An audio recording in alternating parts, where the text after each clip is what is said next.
Hey guys, welcome back to the shop. I've got a project that I've been working on for about a week, and I thought I'd just give you guys an update on it. I'm getting ready for the Langmuir plasma table to arrive. They emailed me and said they're going to start shipping boxes this month. Oh, here's my buddy, Brutus. You're a good boy. And of course, there's Butchie. He has to get in on the act as well. My good puppies. They're my constant companions out here in the shop. Anyway, so since the more research I've been doing, and I've downloaded Fusion 360, and I've gone through that, and have figured out how to create G-code for the Langmuir Crossfire Control software. So I think I'm in a good position there as far as being able to draw objects and cut them out, at least from the software perspective.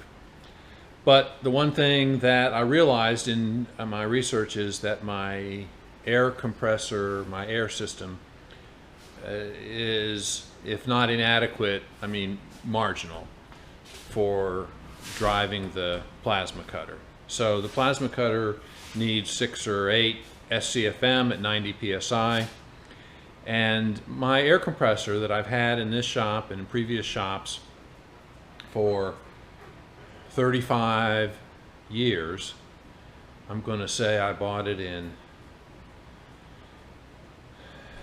1980, so maybe it's been 40 years. It's over 40 years. So I've had this Sears Craftsman 3 horsepower, 30-gallon twin cylinder air compressor for 40 years. And it's been a great air compressor. I mean, I've had no issues with it. And it's rated at, it says 8.5 SCFM at 90 psi. So I mean, it would be marginal. I mean, I would be pushing it, driving the plasma table. I mean, it's 3 horsepower, so it's a good air compressor. I think it's might be leaking a little bit of oil, but it's been in the closet, and I'll show you where it was and where my new air compressor is. So I pulled the trigger and purchased a larger air compressor. And I've installed it here underneath the staircase in the shop. And this is Ingersoll Rand 5 horsepower twin cylinder 60-gallon air compressor. And I've put it in this closet. Well, it's now a closet. I've put plywood panels over it in order to reduce the sound. And with these panels closed, this upper panel is counterweighted and slides down and closes off the air compressor.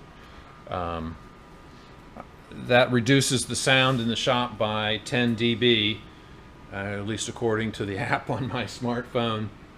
10 dB is like a factor of 8. I mean, it's a logarithmic scale. 3 dB is twice as loud. So anyway, it does make a big difference in the sound level in the shop. Now, because it's a confined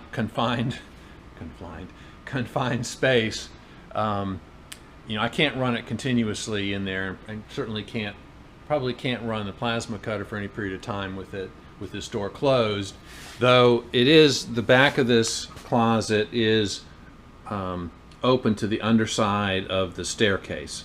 The staircase leads upstairs, and it's unfinished, unheated space, and that's what the cardboard there is, just to keep the cold air out when, you know, in the winter, and it's got a gap at it, but in it now, but it's just to block off the cold air. Anyway, so it has air, plenty of air coming in, can come into the space to supply the air compressor. I'm not concerned about that, but probably not enough volume and cooling to operate the air compressor for any extended period of time. So we'll see how that goes. I may actually create some vents on the other side underneath the staircase to supply more air, depending on how often I have to leave this door open and what the noise, how I feel about the noise. So in installing this air compressor, it's not just sufficient to have the standard cubic feet per minute air capacity to run the plasma table. It has to be dry air.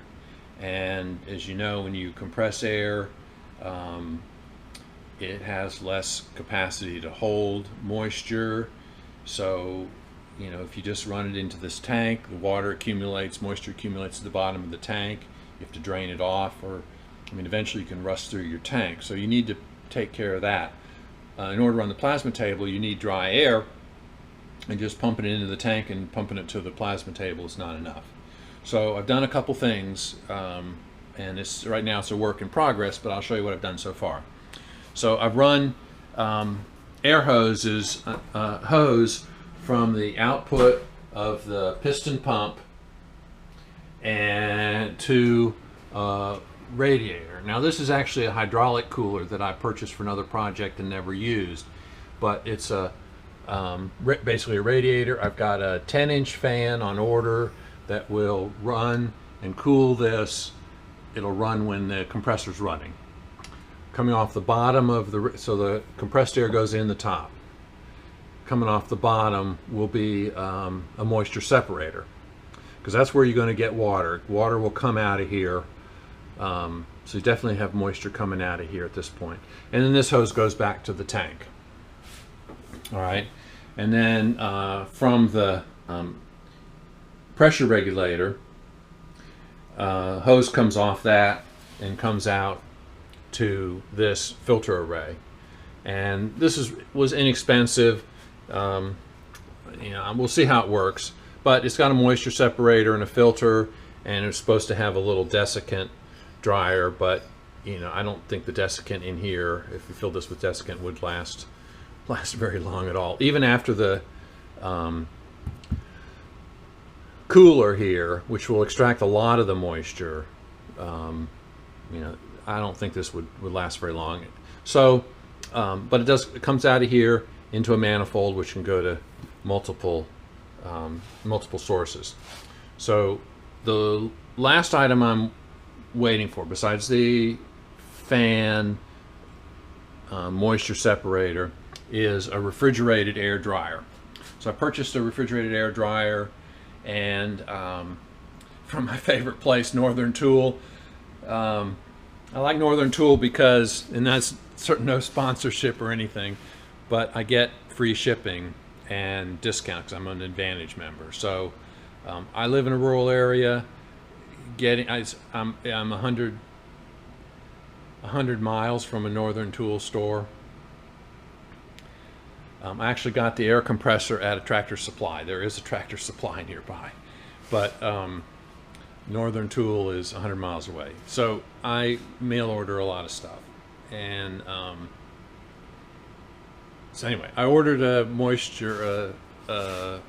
refrigerated air dryer for the plasma table, specifically to use with the plasma table. And having very dry air is important to get clean cuts on the plasma table that don't require a lot of hand finishing afterwards. So, there's other factors that go into getting good cuts on the plasma table, but dry air is one of them. So when I get the moisture, I keep saying moisture, when I get the refrigerated air dryer, we'll hook that up. I'll show you hooking up the moisture separator on and the fan on the radiator up here. It'll be operated off of the 12-volt power supply, which will be hooked to the motor leads on the pressure switch. The power supply is 240 volt, so when the pump kicks on, the air compressor kicks on, it'll energize the 12-volt power supply, which will run the fan, cooling fan, on the radiator. We'll get the moisture separator on the radiator and hook up the refrigerated air dryer. Off the filter array, I mentioned I have this 3-port manifold, and these hoses go to 2 different places in the shop. And I'll just show you those real quick before I end this segment of the video, and I'll bring you back when I get the air dryer hooked up. One of the leads goes to my original hose pile, which it's been here since I built the shop, and it's right next to the door, so I can take it outside. And I've used it to air up vehicle tires, tractor tires, and I use it in the shop. I tried to use it in I tried to use this 3 horsepower compressor with a small sandblast cabinet, but it just didn't have the capacity, so I actually gave the sandblast cabinet away last year, being frustrated with the minimal air supply. So the other hose goes to this hose reel on the ceiling, and it's got a 50-foot hose, and it can go anywhere and reach anywhere in the shop. So that's what I will pull down and use when I'm using the plasma table. All right, at least that's my plan.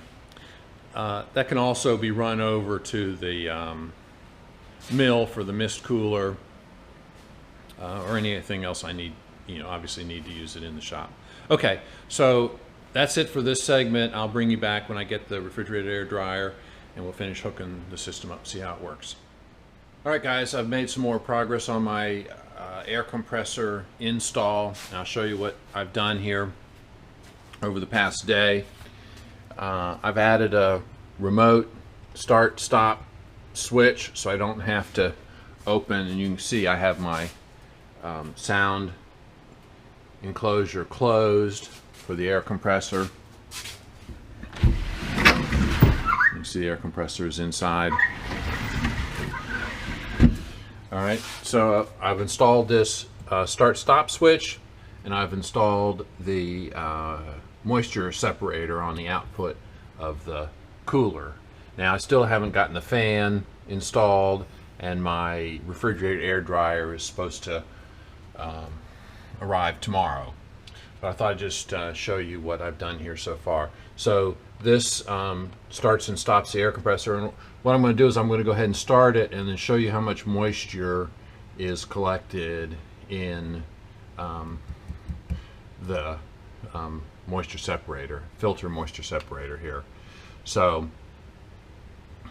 let's look at the tank. All right.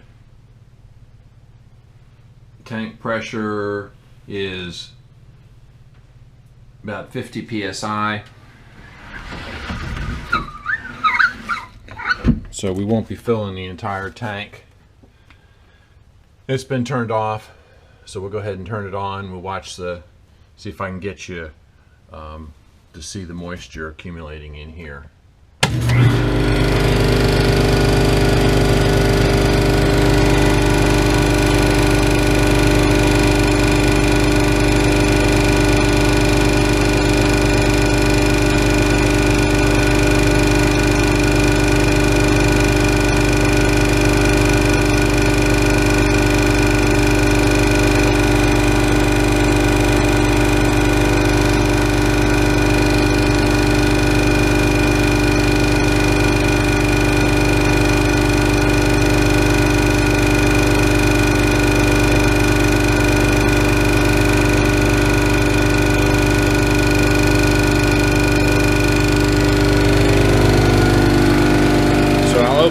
Open the cover here, and you can hear the sound difference.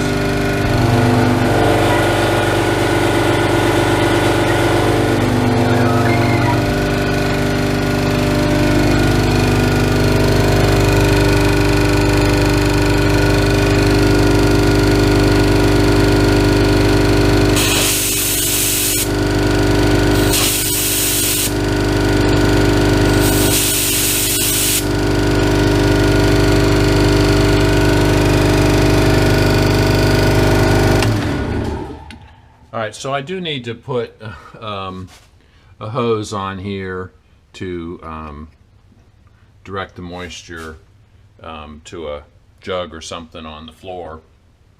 But you can see how much moisture is created very quickly by the cooler. Now, that's just using the cooler at ambient temperature, so it does achieve cooling. Now it's warm up here at the top, it's cool down here at the bottom. It hasn't really run enough to heat up, but just having the cooler at ambient temperature, running the compressor, filling the tank once, it's actually plenty to pull the moisture out of the air. So that's what I've done so far. Next step is a refrigerated air dryer.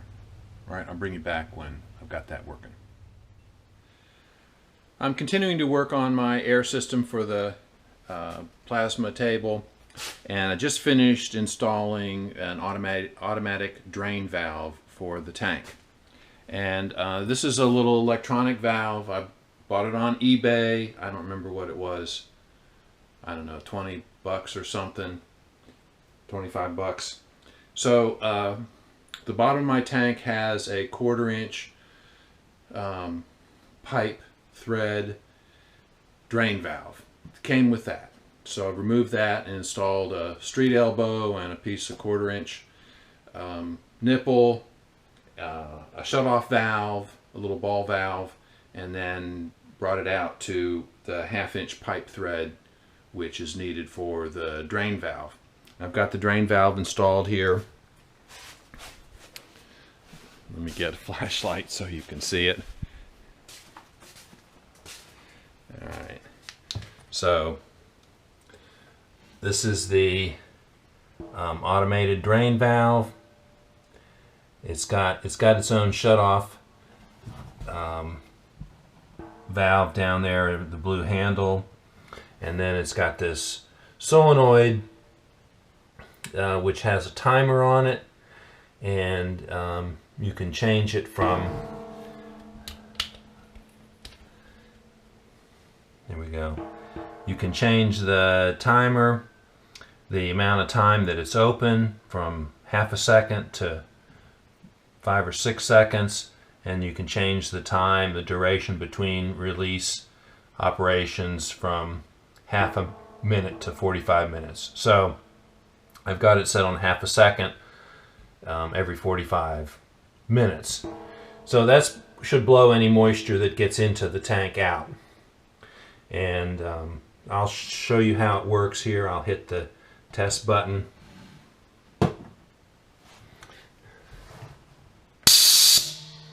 So that's what it sounds like. So that should operate automatically. It has a 110 volt cord, so it plugs in up here. I have a electrical outlet here. So that's what that operates off of. Okay, so all right, I'm back working on the air system again. The cooling fan that I ordered last week has come.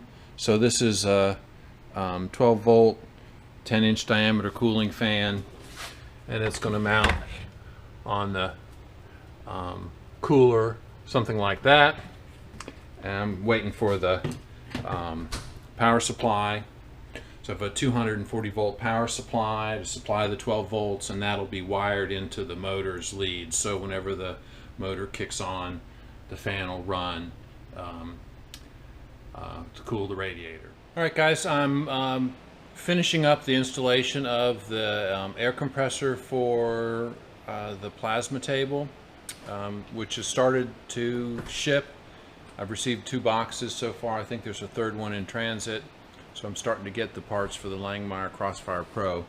The air compressor installation is just about complete and probably fully functional in its current condition, though, as I mentioned previously, I still have a refrigerated air dryer on order, and now it's supposed to come sometime today. The shipping company has been problematic. I'll just put it that way. Anyway, so I've got the last two items for the air compressor system installed, and I just wanted to show you that.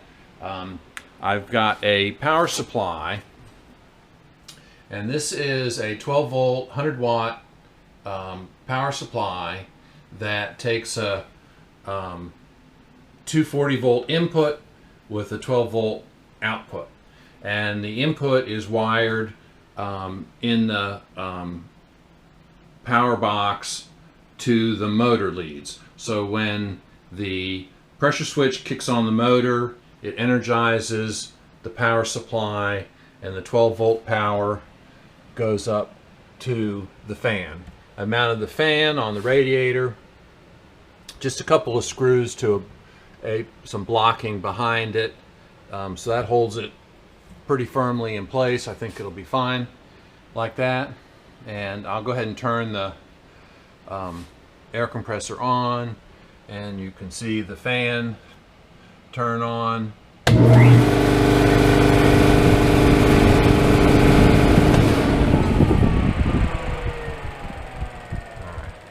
So that's set up to cycle with the compressor motor, so whenever it's running, the cooling fan will run at the same time. All right, so I'll put links in the description box below for all of the components that I've used here: the power supply, the moisture separator, the cooling fan.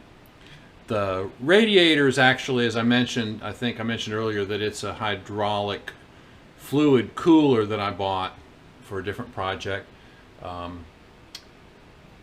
So you might want to just source a radiator of some sort. This would be relatively expensive. I think it was almost $300 as a hydraulic cooler. If I can find the link to that, I'll post that as well. Okay, so my air system is ready to go. Recap: it's a 5 horsepower Ingersoll Rand 60-gallon air compressor. It pumps air through the radiator, moisture separator back to the tank, and then out of the tank to another filter moisture separator. This is actually a lubricator, which I'm not using, and then this was originally a desiccant dryer. I suppose I could break this apart and just use this one, since it's really the only one I'm using, but it is set up this way. And then to a manifold with a couple of hoses to go out to the shop. On-off switch has been moved out here so that I can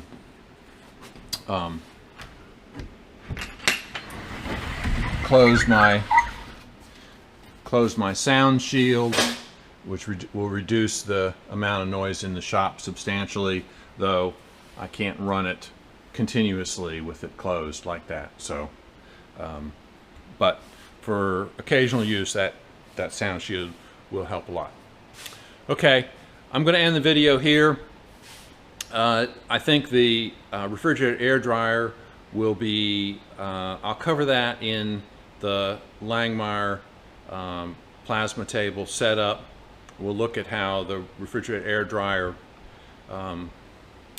helps keep the air drier, even drier than the current setup here with the cooler, radiator cooler and moisture separator. And so we'll cover that as a separate component. All right, thanks for watching. Hit the thumbs up and subscribe if you haven't already. And when I start to get the Langmuir plasma table put together, I'll share some of that with you, though I don't plan to do a formal review of any sort. There's so many others on the internet that there's probably nothing I can add to that. So we'll pick back up on some other Cub Cadet projects. So look for some more videos on Cub Cadets in the coming weeks. I've got a deck swap that I've got to do. I'll share that with you. And then as the weather cools off and we get into the fall, we'll get right into the bulldozer build. Some of you have asked me when that's going to happen. It's been tough during the summer with other summer activities going on to get focused on that, and I've been waiting, as I mentioned, a couple of months now for the CNC plasma table to come, which will be a key component for fabrication of the parts needed to build the bulldozer. Certainly could do it without that, but I think the results will be a lot better having the plasma table available to help fabricate parts. All right, so that's it. Thanks for watching. We'll see you guys next time.